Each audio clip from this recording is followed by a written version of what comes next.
Hey gals, welcome to Binge Free Bestie, the podcast where we ditch the diets, break free from binge eating, and build a safe and empowered relationship with our bodies. I'm your host, Nick Carberia, a registered therapist who totally gets it. Binge eating and body image struggles? Yep, I've been there, done that, and I've got the therapy bills to prove it. But here's the good news, bestie. I've recovered and I'm here to help you to do the same. This potty is all about real, evidence-based strategies from my therapy practice, plus down-to-earth, relatable girl talk with me and some of my amazing besties and other experts who have their own stories, tips, and tricks to share with you. So, whether you're tired of the diet cycle, ready to ditch the shame spiral, or just want to feel more confident in your own skin, then you've come to the right place. It's time to get real about food freedom, body acceptance, self-care, and building a life you truly love. Let's get into it, besties. Hey bestie, or welcome back to the podcast. Before we dive into this week's episode, I just want to make a quick announcement before we get going, and that is that next week I am hosting a free masterclass and I would love to see you there. It is all about navigating this holiday period because we know things get a little bit hectic right now, so how to navigate this period without food guilt or panic or going into that, well, I'm just going to start again in January spiral that I'm sure you're very, very familiar with. So if Christmas or the holiday period is something that really brings up binge urges for you, or some body image wobbles, food rules, anxiety about family, or anxiety about food, then this masterclass is going to feel like a big warm hug, and it's going to give you a bit of a game plan too. So I teach you how to stay regulated, how to eat without spiraling, how to have some really solid boundaries with family and other people, and actually enjoy this season without abandoning your healing. So like I said, it's free, so all you need to do is just register using the link in my show notes, and if you can't come live, no worries, I will send you the replay, but only if you register. So go into the show notes after this episode and do that. And now, what we're going to talk about today. We're just going to have a really gentle, really real chat. Just me and you. Because I've noticed, and I know you have too, that there has been a lot of messaging lately, a lot of talk about bodies and weight and shrinking and shape and size. And it just feels like everywhere that you look, someone has changed their body or is talking about changing their body. And with things like Ozempic, Wegovy, weight loss injections becoming so much more accessible, really normalized and more talked about, of course, that's probably going to activate something in you if you are on a food freedom or body image healing journey. So if you've been feeling triggered, or you've just been feeling a bit wobbly, or like your nervous system is a bit off, then I want to start off this chat today by saying that doesn't mean that you're going backwards, okay? It doesn't mean that you're doing this whole recovery thing wrong. You are not failing. You are human, and you're just trying to heal in a very intense cultural moment. I mean, we are seeing celebrities, particular, their bodies are rapidly changing. I mean, we're seeing collarbones and ribs and dramatic transformations everywhere. And even people in our real lives now, like our friends, family, co-workers, they're suddenly shrinking too because of things like these new medications or new approaches, or trying to get those summer bodies if you're in the southern hemisphere like I am. All of a sudden, everyone's trying to shrink. And it just feels like that body positivity movement that we had is waning away, and thin is becoming in again. And you might be thinking, well, am I just supposed to be okay with this? How am I supposed to feel? Where does that put me? It's a lot. Even for me, even as me, someone who's recovered, even for someone who's working in this field, it's a lot for me too, because it is very much in our face. And everyone's talking about it. And I mean, inside our Binge Free Besties forum, which is part of the breakup, we've got a space where we can just talk about obviously our recovery journeys and going through the breakup content, but we also talk about things like body image. We talk about what's happening in the world around us. And so what we talked about this week was about the cast of Wicked. And you might have seen pictures of the likes of Ariana Grande and the extreme thinness that we're suddenly seeing. And it's really confronting. And again, when we talk about these things, I want you to know, it's not that we're criticizing her body.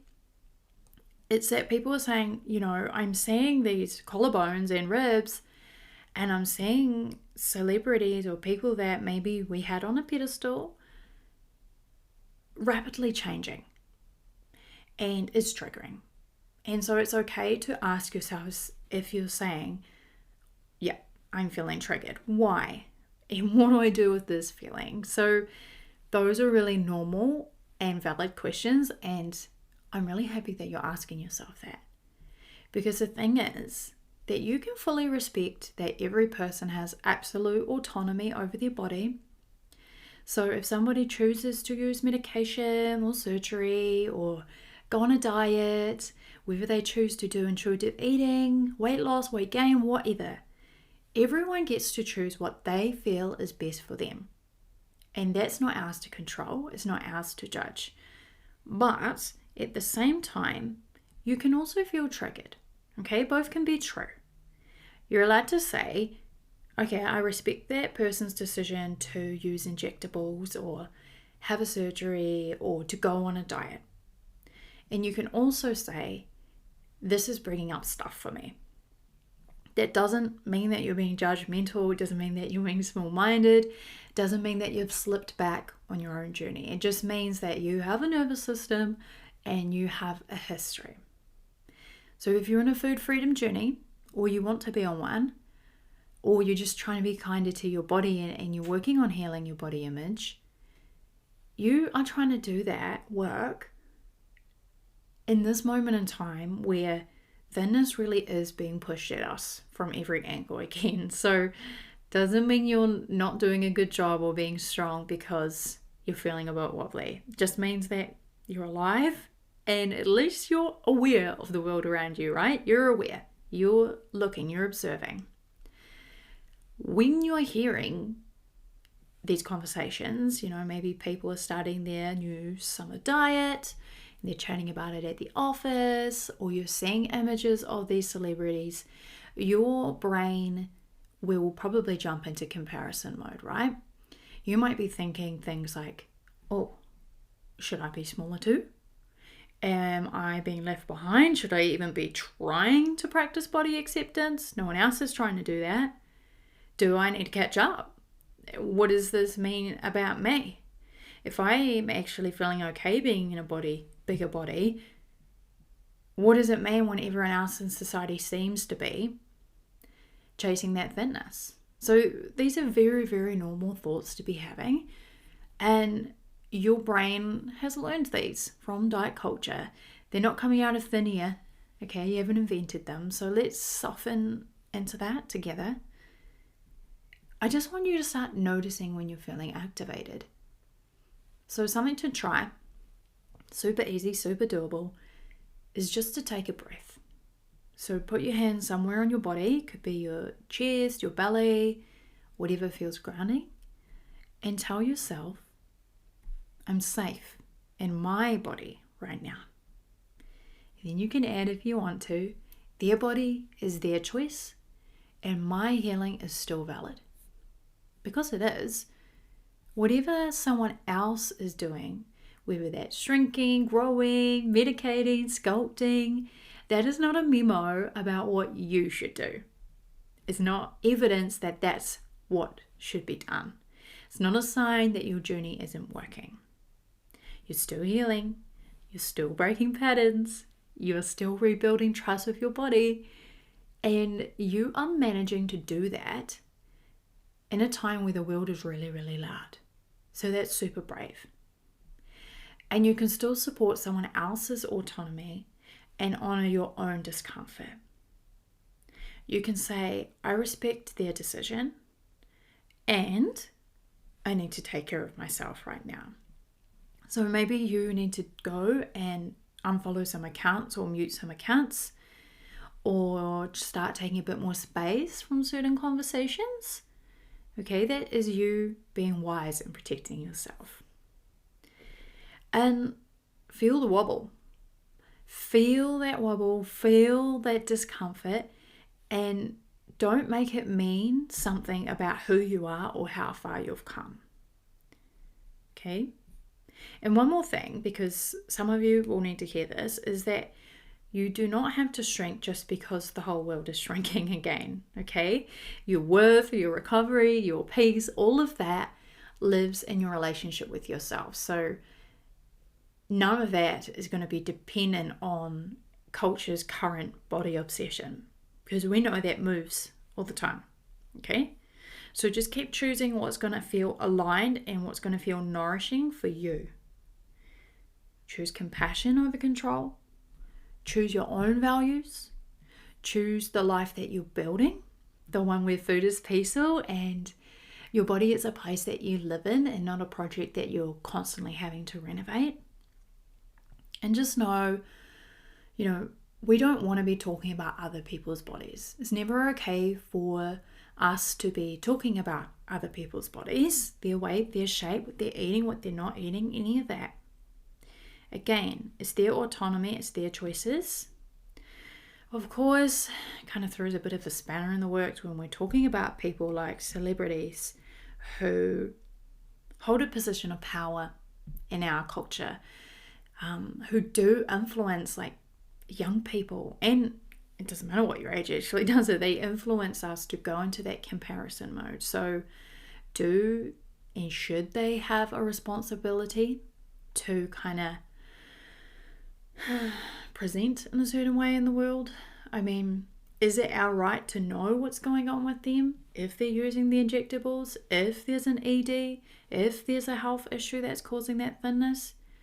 No, I don't think that it is our right. I don't think we're entitled to know about anybody's personal experiences or anything about their bodies. But I think it's okay to notice and have conversations about the way that seeing, the protruding collarbone on the wicked red carpet, how that made you feel and how that might have made you reflect on your journey and made you reflect on your values and your goals, and whether or not you still wanted to pursue body acceptance, or whether or not you still wanted to be a diet culture dropout, or whether you were feeling tempted to go back to those old patterns and behaviors. You can talk about that. I think that is fantastic, and that is a sign of massive growth. But yeah, we just remember, we don't talk about other people's bodies or pass judgment, because it's not okay for other people to pass judgment or comment on our bodies. So we have to give that same love and respect to everyone. Okay? So remember, keep choosing what feels aligned and nourishing for you. Keep choosing that compassion over control. Choose your own values. Choose the life that you want to build. And if you do need some extra support navigating this time, that's exactly what I'm here for. That's what we do in the breakup. That is what we're doing at that free masterclass next week. So please, if you're listening to this before, it's on the 18th, New Zealand Standard Time. Come, hang out with me. We'll be there for about an hour or so. I'll be giving you some tools and strategies. We can connect, we can chat live. If you can't come live, catch the replay. We're going to give you lots of tools for handling comparison, regulating emotions, building trust, having some boundaries. So link is in the show notes. And that's kind of what I wanted to talk about today, a bit of a pep talk. Take a breath. Know that you're safe. Culture is going to be constantly shifting and moving, and I just wanted to see you and talk to you about, things are actually kind of hard right now, and things are pretty intense, and that's the reality of it. Okay, but you are safe and you are doing so well. And I'm right here with you. So I'll see you next week, catch you in the next episode, and hopefully I will see you at the masterclass. See you later. Have a fabulous week. Ciao.